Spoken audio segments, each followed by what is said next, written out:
Good morning, everyone, and thank you for joining us. We're continuing our live coverage here at LPB on WWL-TV. Sorry, it's been a long week.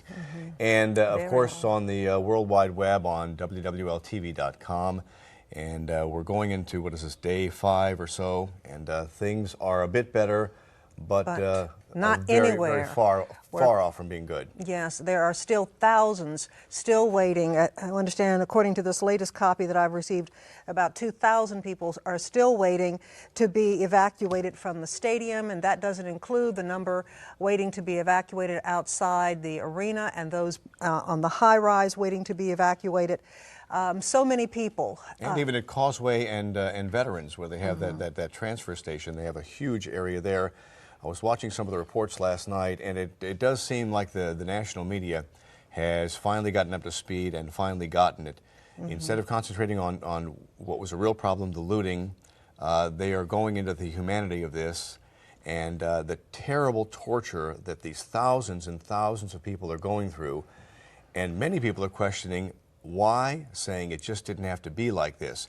And even conservatives are coming out against the administration, saying that somebody dropped the ball big time. This is the United States of America, and we've seen babies.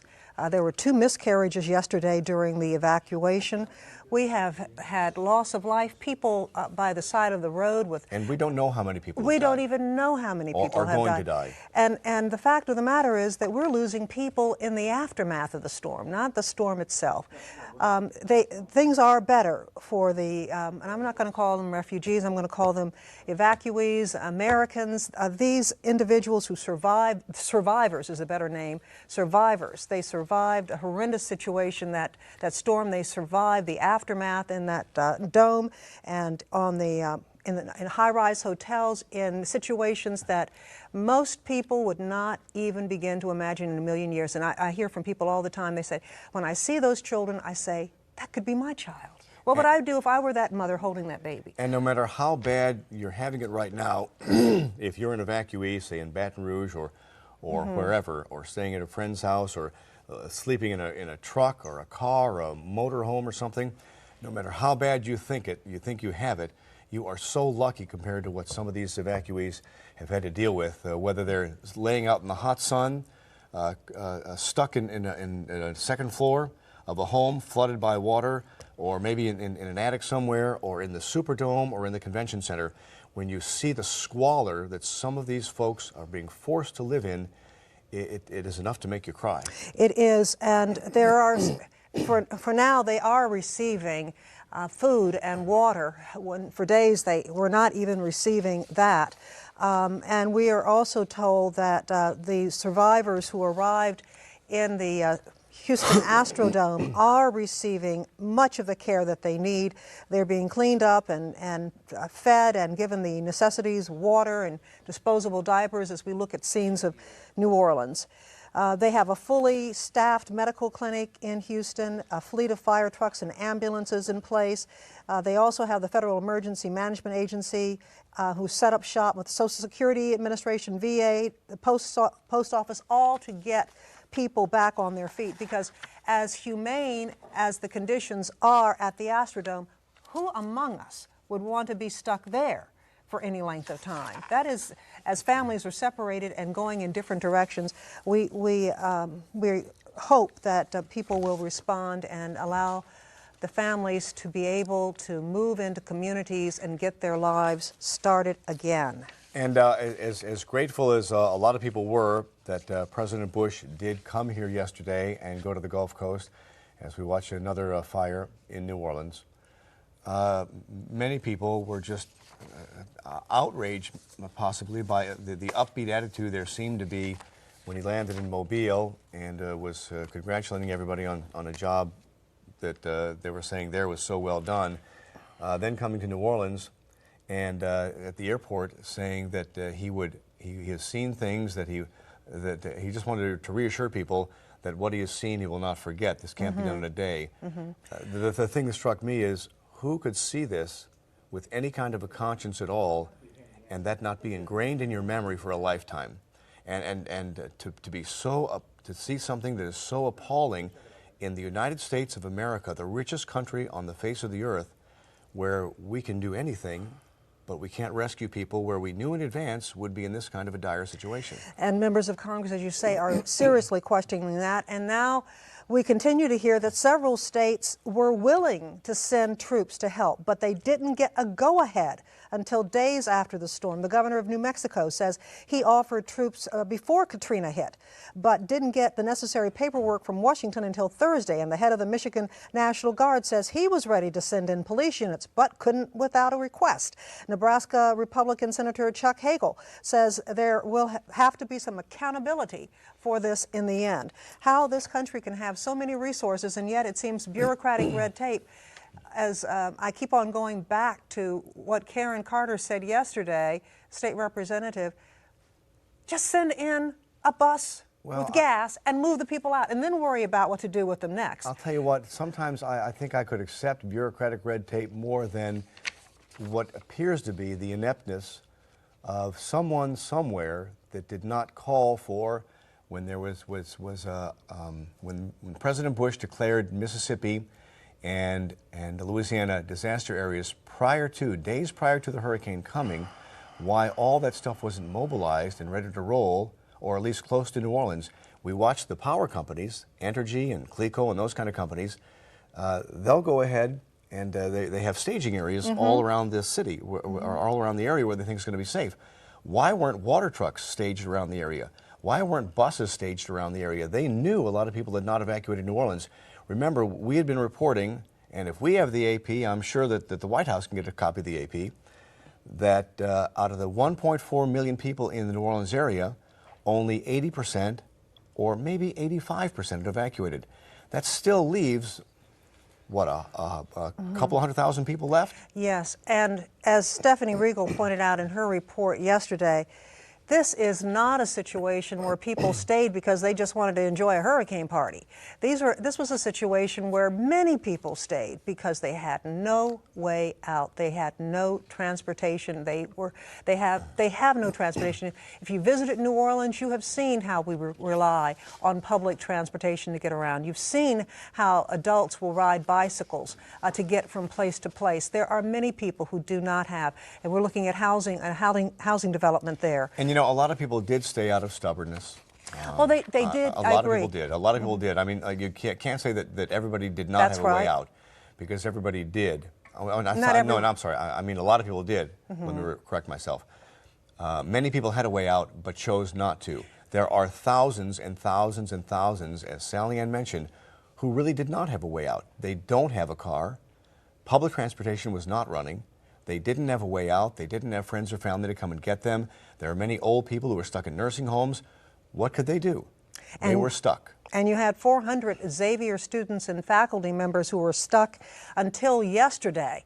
Fortunately, we received an email here, and Tom Planchette here at the station received an email about the 400 students that were at Xavier University.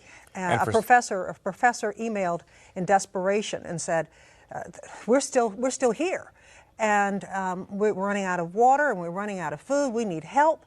And Tom did what he could to notify, and we were told the latest word. The professor emailed us back and said that they are now safe and sound at Southern and Grambling State. They have been moved out. But what a time for these students and those who stayed behind with these students who didn't have another way out of town. And remember, the airlines stopped flying before the storm, and so people who wanted to get out got stuck at the airport. And then you had people stuck in hotels. I mean, there are tourists who were down here for a vacation. We heard the story of hundreds of tourists who all of a sudden were just pushed out of a hotel, and they were left to fend for themselves. And again, you know, we've talked about the things going a little bit better. The evacuation, as you mentioned, of the Superdome was halted again today, and for reasons that we don't know. I was watching television this morning, and one of the networks was talking to the assistant director of FEMA, and even he wasn't sure. And we want to say, because there are so many evacuees, survivors of this storm within the sound of our voices right now, those who are watching on WLPB in this state and Mississippi, and those who are watching us on the World Wide Web. And you're weary. I saw it in the faces of those that I saw out on the street yesterday, tears filling people's eyes. But let me tell you, we're in this together.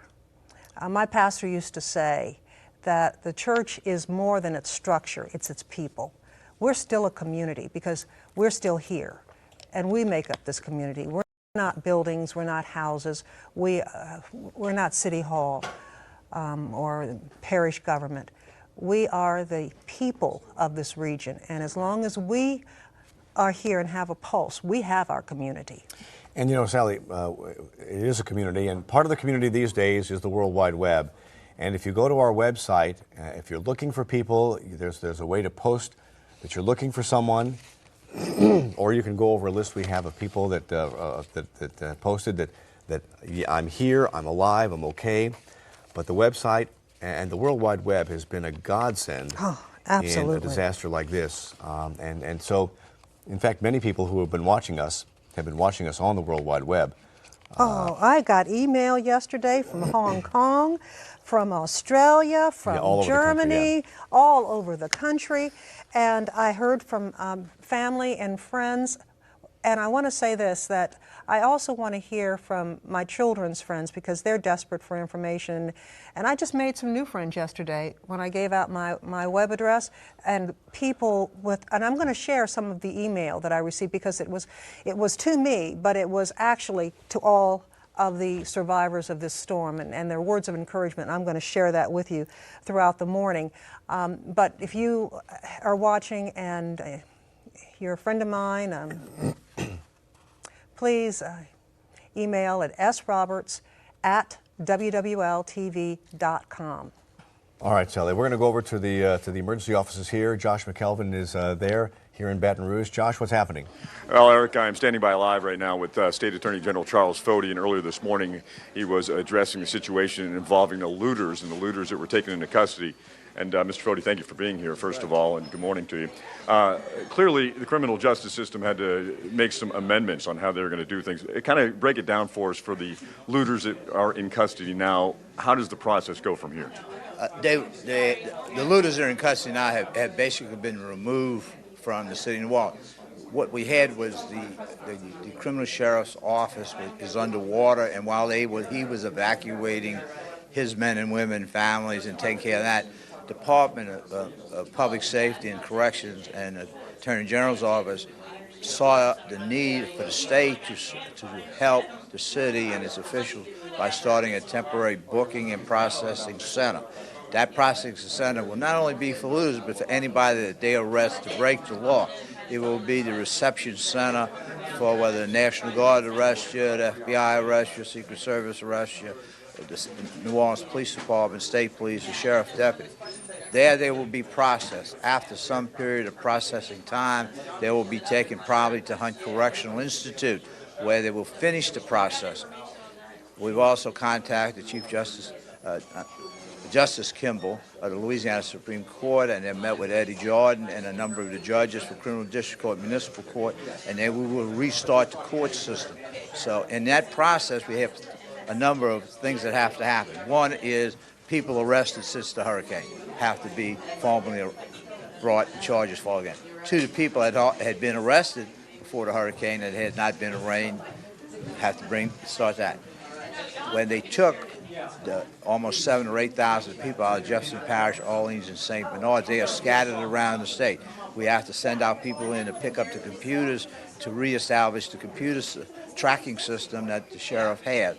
Sheriff Gusman has done a great job keeping his people together. They got everybody out, as you heard Richard Stalder say, with no incidents in removing them over.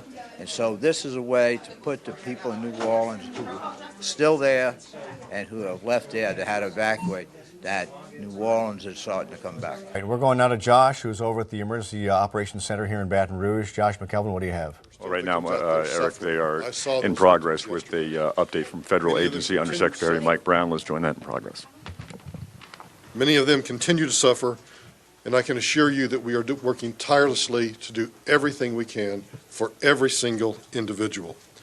Everyone at FEMA agrees that it is unacceptable to look at the television and see these people who are stranded. It breaks my heart to see these people who are stranded. As they continue to be evacuated and come out of their homes and make their way to dry ground, we will continue to do everything we can to rescue them. I also continue to be in great awe of this incredible country of ours.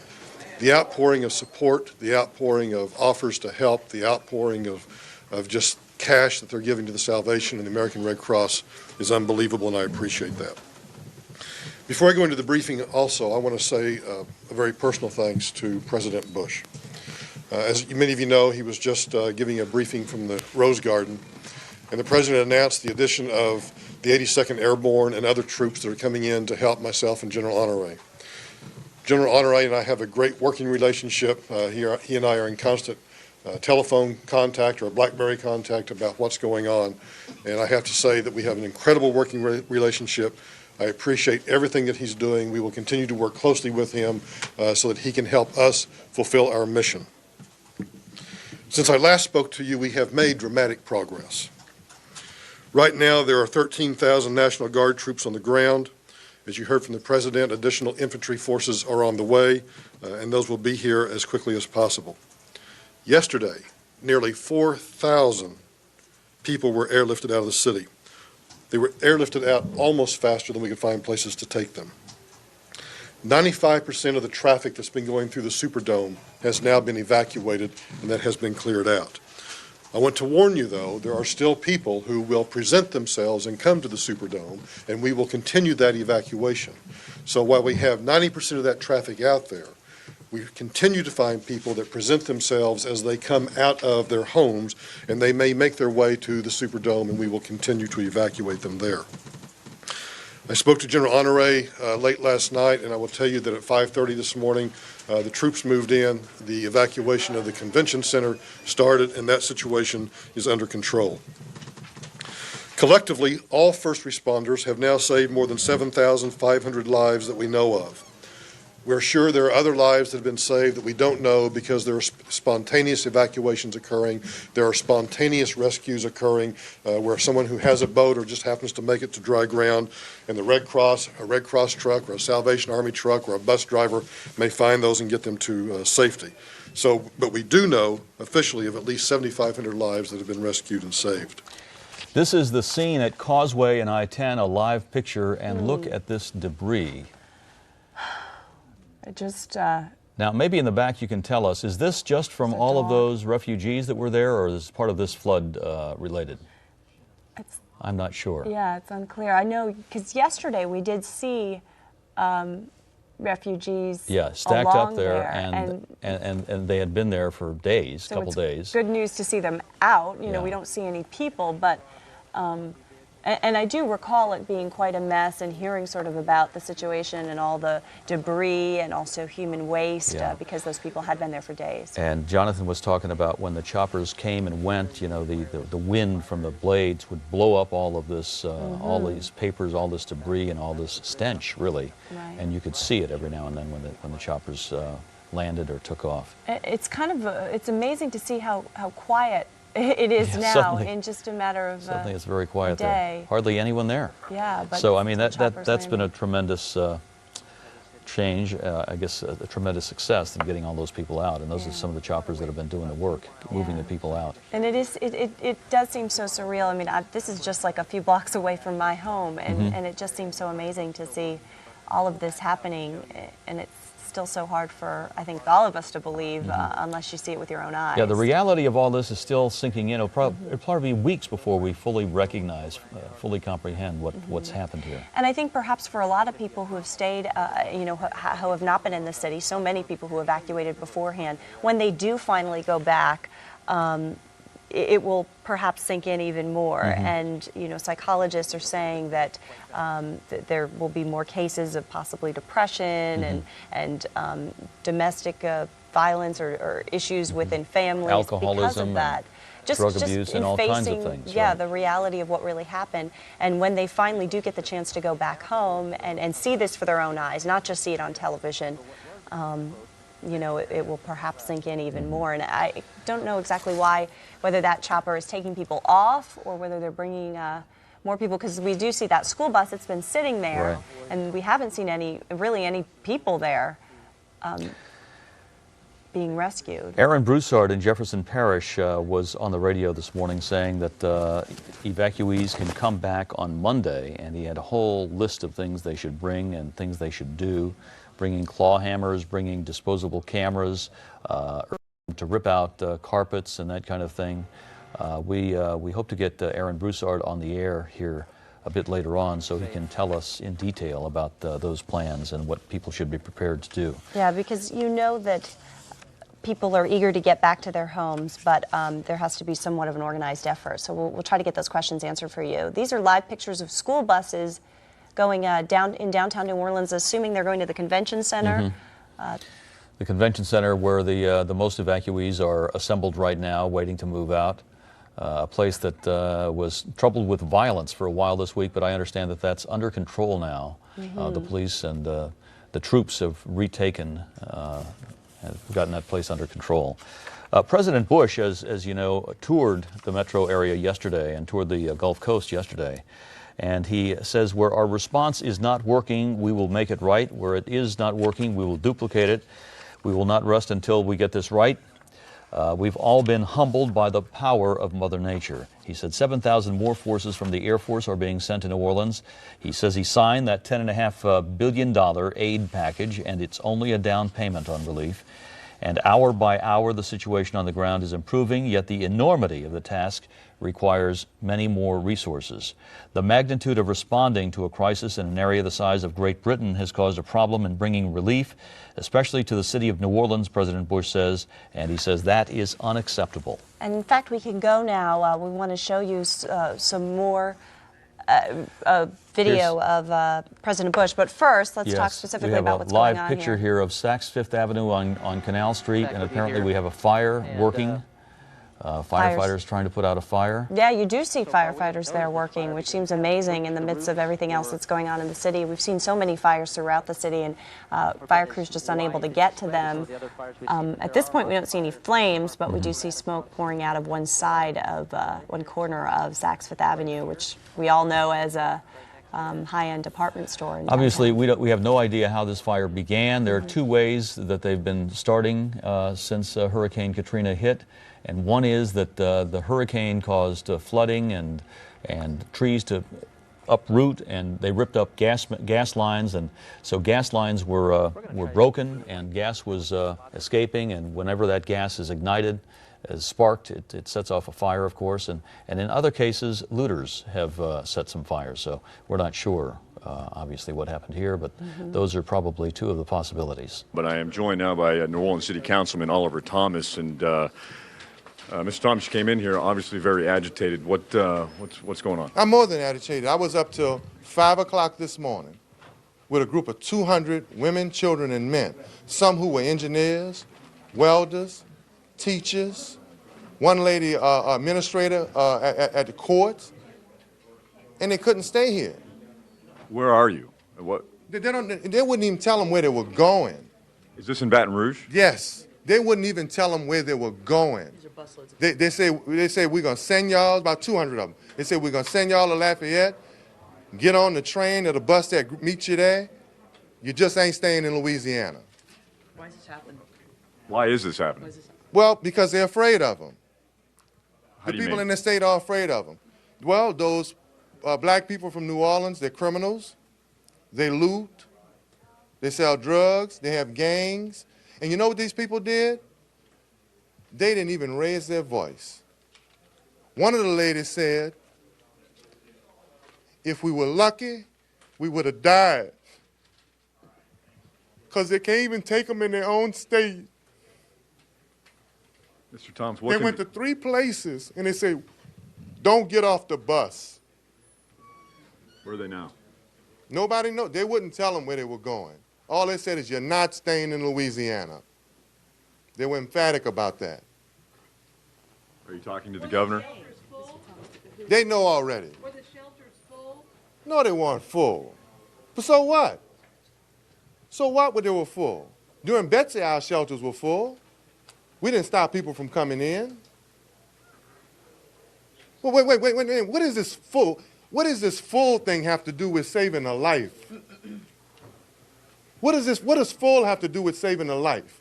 Or letting somebody take a bath who hasn't had a bath in 4 or 5 days? They come just from New Orleans. There's no stop. Just so I'm clear, Those New Orleans people are bad. You don't want them in your community. That's the message that's out in this state right now. from who? Well, we see the same looters on TV all the time. Every time they show the images, it's the same picture over and over. I went down there yesterday. They got these myths about everybody shooting at everybody. So they even have the rescuers afraid. So I asked the guy, I said, well, did anybody shoot at you? He said, no, but somebody said that somebody shot at me. They had 15 boats lined up, where most of the rescue guys were afraid to go out. I got sores on my feet and hands from walking in water. If there's no shootings going on, why was the mayor so... There are people who are doing that. Yes. But it's not the majority. And there are people in those attics right now, and there are people still on rooftops who that if if they're afraid to go get them because of these so-called bad people, what's going to happen to them? So what you're saying is that Texas and Houston, that has accepted thousands of refugees... They're being neighborly. They're being neighborly. While you're saying that the capital of Louisiana is rejecting refugees from New Orleans. Oh, I thought y'all already knew that. Well, I think there are shelters.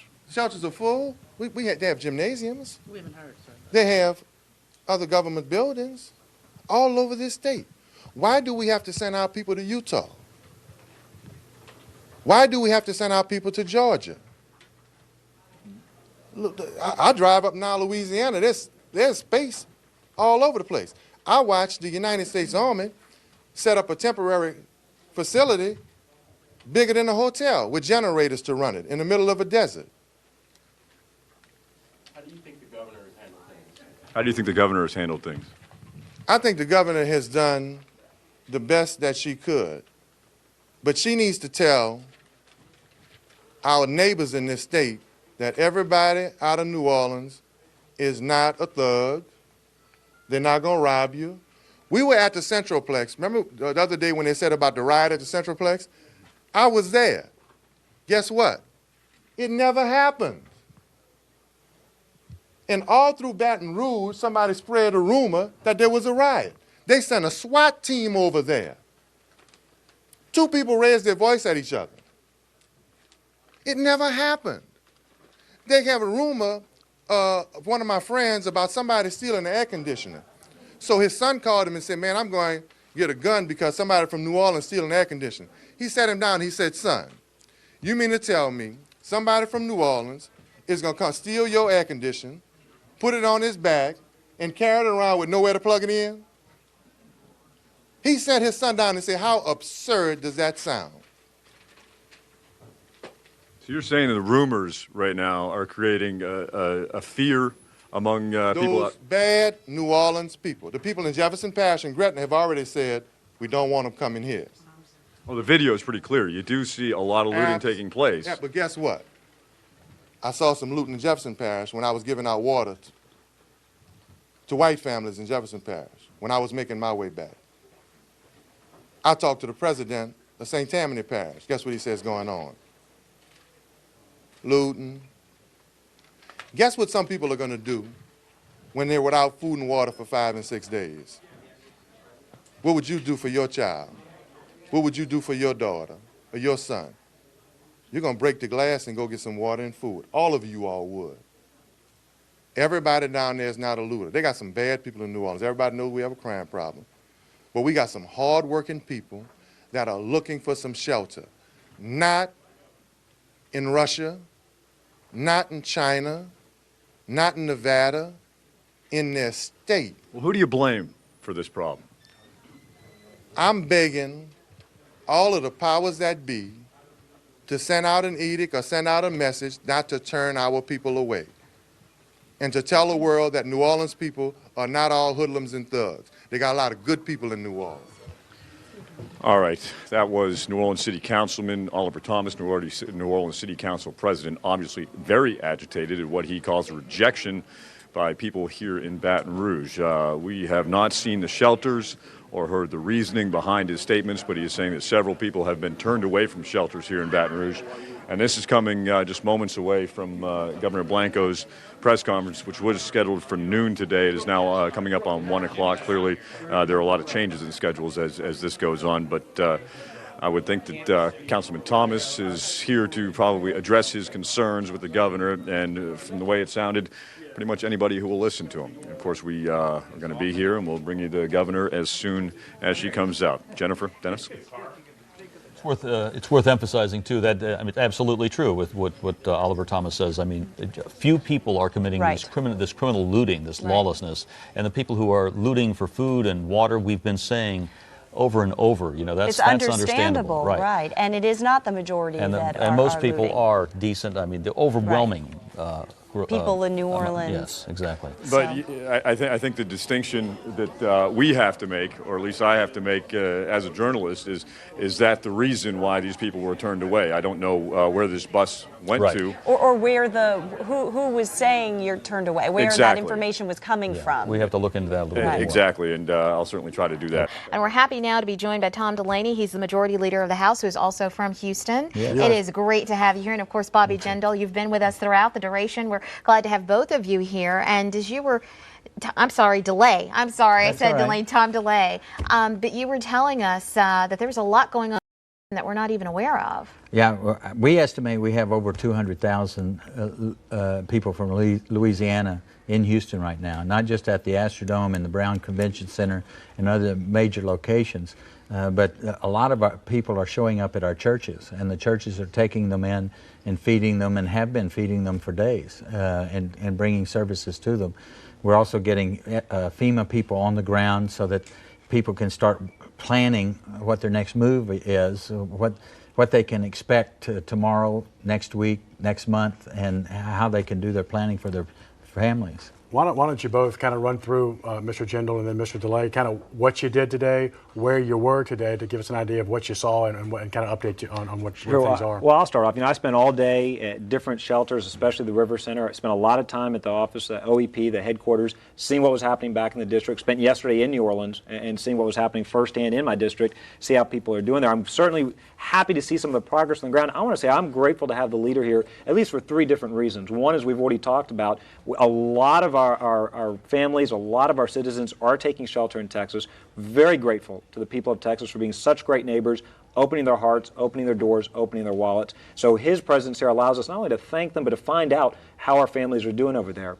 Secondly, you know, the Congress passed for them in record time a $10.5 billion appropriations bill to help southeastern Louisiana rebuild. That's a unanimous consent. The president signed it. Congress never acts that quickly. Tom can tell you, to get a unanimous consent, you can't get everybody there to agree the sun rises in the east. So that's incredibly important. His being here, it speaks volumes about the nation's long-term commitment to rebuilding southeastern Louisiana, rebuilding New Orleans. His leadership, his commitment, he's the #2 leader, #2 in the entire House, 435 members. So him taking the time to be here today means a lot.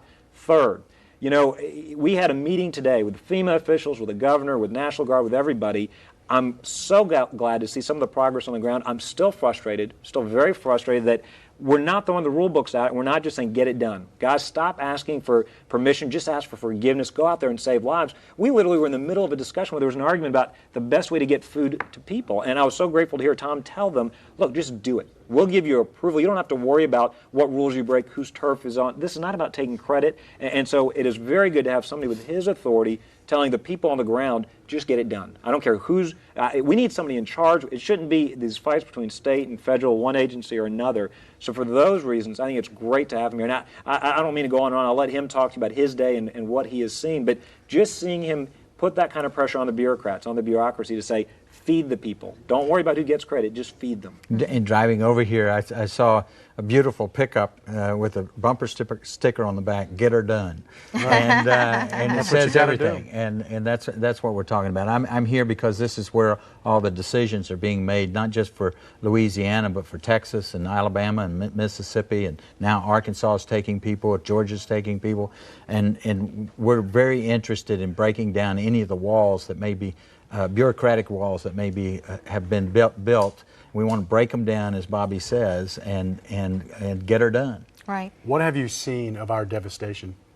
Well, only what I've seen on television. I'm not here to see it's devastating. I understand that. When I'm here to sort of be at 30,000 feet and look at the big picture and understand that planning needs to be done.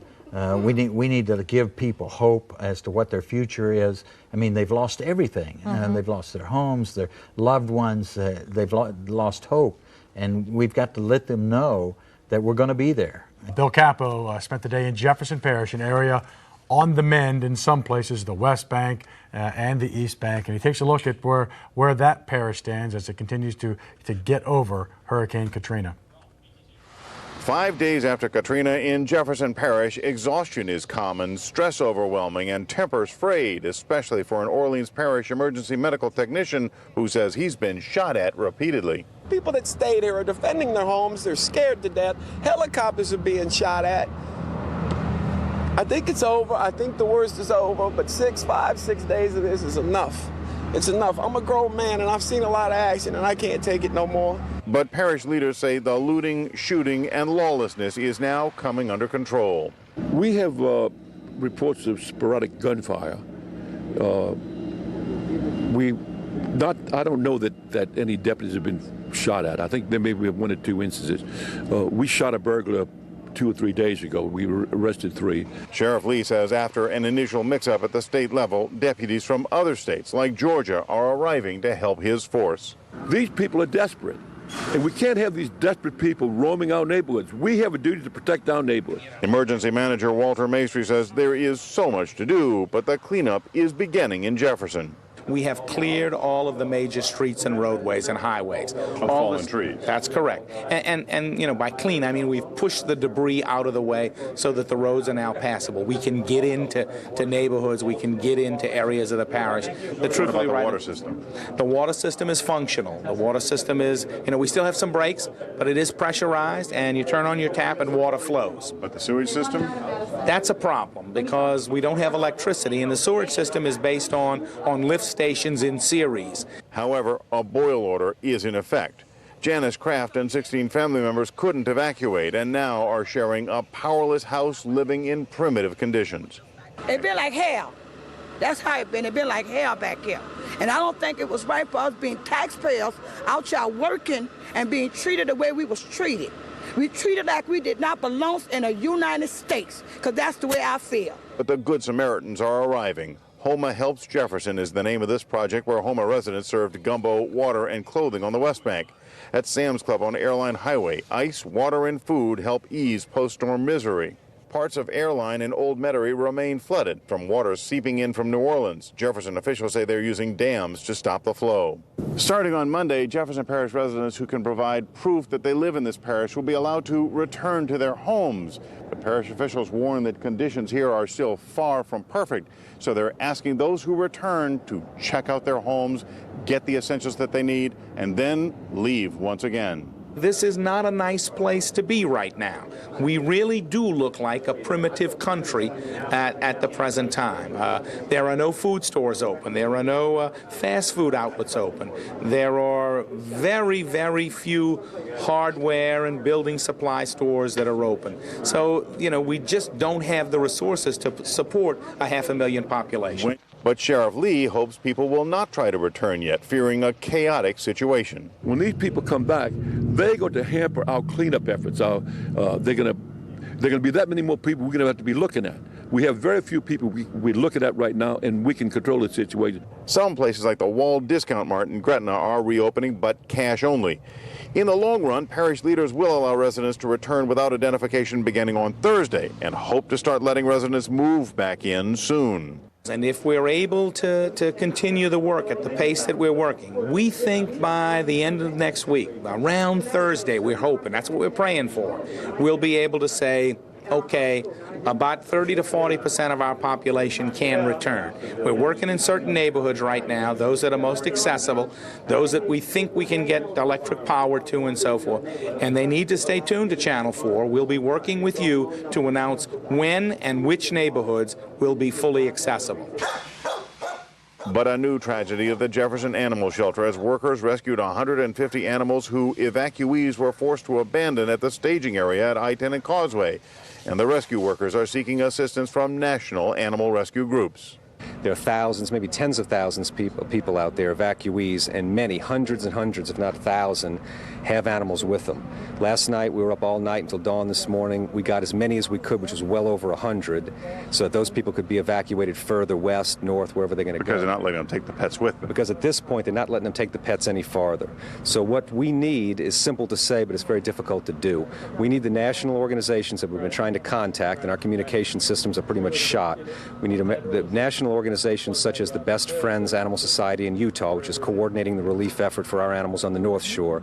There are other groups such as AVMA, the American Veterinary Medical Association, the American Humane Association, any organized group that can bring trucks that could safely take these animals from these refugees, from these evacuees, from Interstate 10 and Causeway Boulevard in Jefferson Parish, take them from there directly to Tylertown, Mississippi, to the St. Francis Animal Sanctuary. From Jefferson Parish, I'm Bill Capo, Channel 4 Eyewitness News. And we have lots more in the situation there in Jefferson Parish that we're going to get to in just a moment. But first, we have to take this quick break. We'll be right back after the break.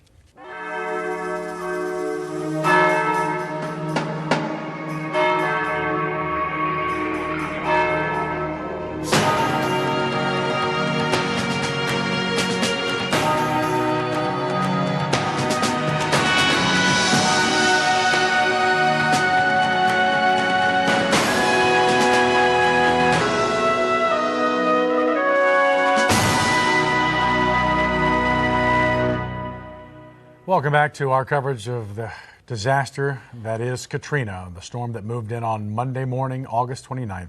Shauna Sanford along with Mike Haas. We're now joined on the telephone by Jefferson Parish President Aaron Broussard. Mr. Broussard, thanks for joining us tonight. It wasn't soon long after the storm that you said, you know, I want to get my residents back in maybe for a day, come in, get your stuff, and then maybe come back a month later. Well, that day still appears to be Monday, right? 6 a.m. Jefferson Parish residents can come back with an ID on River Road, Jefferson Highway, and Highway 90, correct? Yes, sir. All that's correct. We've made a little amendment to that, actually a big amendment on the back end of that after meeting tonight with the first gentleman of Jefferson Parish, Raymond Blanco, and he has brought in, the governor has brought in very wisely, Mr. Witt, who has been the head of FEMA under President Clinton for 8 years. He was there, if you remember, the Oklahoma bombing, and has experienced 340 federal national disasters declarations over his 8-year tenure. And we had a big talk with him and also a Commissioner of Administration, Jerry Luc LeBlanc. After that discussion, they have convinced me that if I can keep the streets clear of Jefferson Parish vehicles for about 2 weeks, we can restore our electricity with an army of utility trucks that'll be coming in from all different states that'll be coming here near the end of next week. So what I'm going to do is I'm going to honor that promise to all Jefferson Parish residents in exile. They're going to come in, just as promised, with IDs on Monday, Tuesday, and Wednesday, beginning at 6 a.m. each day, because the curfew is going to be strictly enforced. In fact, no one will be allowed into the parish after 6 p.m. each night, just like a voting line. If you're in line by 6 p.m., we'll let you in because the state police car is going to get at the back of that line. And then after 6 p.m., you're going to have to turn around if you're not there yet. But tomorrow morning, you come back in. Now, after 3 days of coming in and documenting your loss and collecting your valuables and collecting your clothing and securing your home, we know with 100 and 110-degree heat factor, with no electricity, you're not going to be able to stay. So you're going to have to leave. And we know that, but it's not an order that you leave then. You got 3 days to do all these things. On Thursday, I'm asking the people of Jefferson Parish to voluntarily leave with all their documented evidence of damage with all their valuables and with all the clothes for themselves and the children. They're going to have to find schools elsewhere. We're asking them to voluntarily leave on Thursday. Why? Because on Friday, I'm going to order the state police, all of our law enforcement agencies. I'm going to order the National Guard. We're not going to allow any vehicular traffic on Jefferson Parish streets other than emergency vehicles and Jefferson Parish vehicles and utility vehicles. Why? Because if I've got this army waiting to come in from all these states, these hundreds of trucks, they cannot be hampered by traffic that would be greatly impaired without any traffic lights. Remember, I have not one single traffic light either in operation or that isn't damaged. So you can imagine the difficulty of these intersections with just policemen at each intersection directing traffic. So I'm going to ask them to voluntarily leave, and believe me, they will have voluntarily left long before that if they have the ability to go. And then I'm going to bring this huge army of utility people in here, and where I've been given estimates up to 8 weeks of being without electricity, this army is going to come in here, and we're going to reduce that amount significantly. That was the good news that was brought to me by Raymond Blanco and by Mr. Witt, and by Jerry Luc LeBlanc. We have not seen much on the ground in Chalmette in St. Bernard Parish. We've seen the aerials, the rooftops, but Right. We have some of our first video in from the ground, and we also hear from the Public Information Officer of St. Bernard Parish, Captain Mike Sanders, who describes the situation in St. Bernard. No, we have people stranded in their homes. We've got people stranded in boats. We have SAR teams out today, search and rescue teams. Unfortunately, let's say just yesterday, one of our deputies was coming up Bayou Road in the town of Poydras through the Plantation Village area, through another area. And someone came walking out looking shell-shocked and said, "You've got to help me. There are bodies in homes, bodies in the street." The destruction is widespread. I don't think one home in this parish was high and dry in this storm.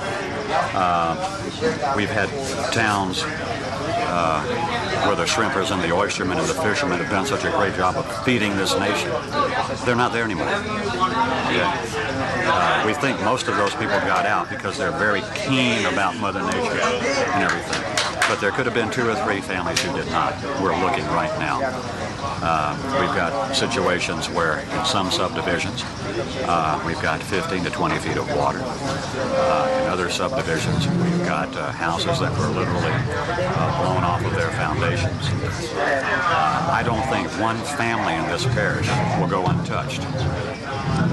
And what is so sad about that is that during the hurricane, our department went out and rescued 500 people in the Chalmette area. 500 people. We gave them food that we had stored up for 5 days, and they went through that in 1 day. But in that time, since that time, we've pulled out about 2,000, 3,000 more, and we've had to move them out quickly. Unfortunately, several times, we have seen some of them die from malnutrition, lack of water, exposure, things like that. And folks, the federal help is non-existent. It's just non-existent. We haven't gotten it. In St. Bernard Parish? In St. Bernard Parish. Can you get us the sheriff to say that himself?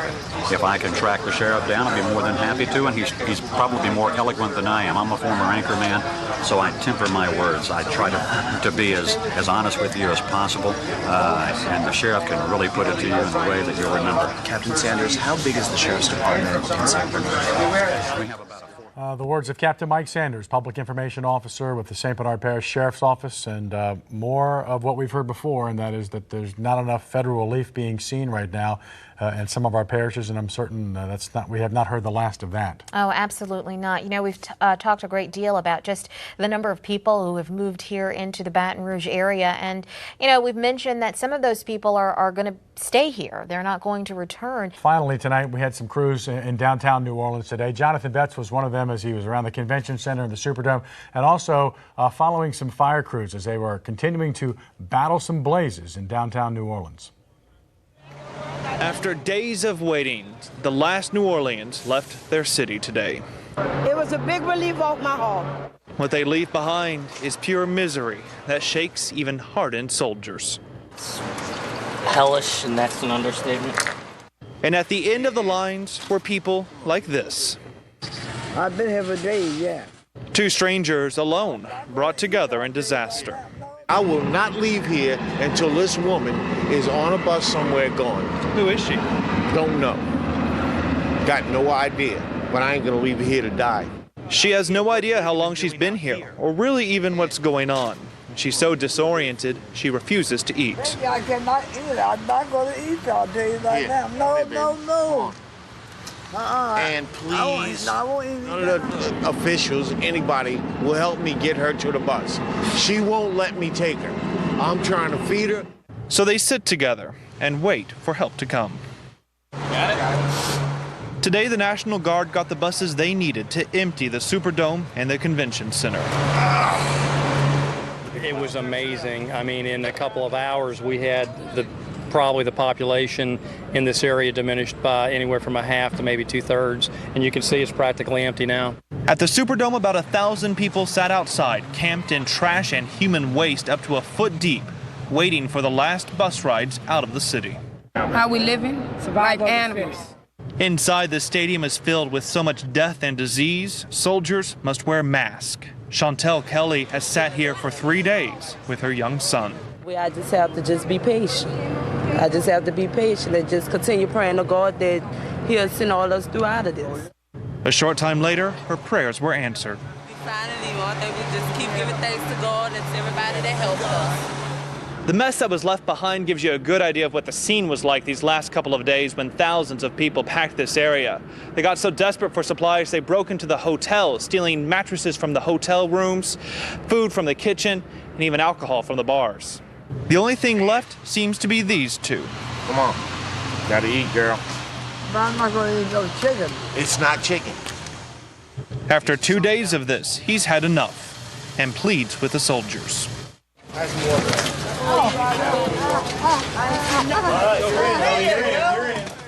Who lift her, smiling, into a truck to join the last New Orleanians to leave their city and their homes. Jonathan Betts, Channel 4 Eyewitness News. Wow, that's our Jonathan Betts, who was there today, and happy to report, though, that all the folks there in the convention center gone, and no more people in the Superdome. Yeah. They are heading to a better place. Nice to see that the one lady, towards the end of the piece, she was holding her son, and it was good to see a big bottle of water. Right. That was a good thing to see.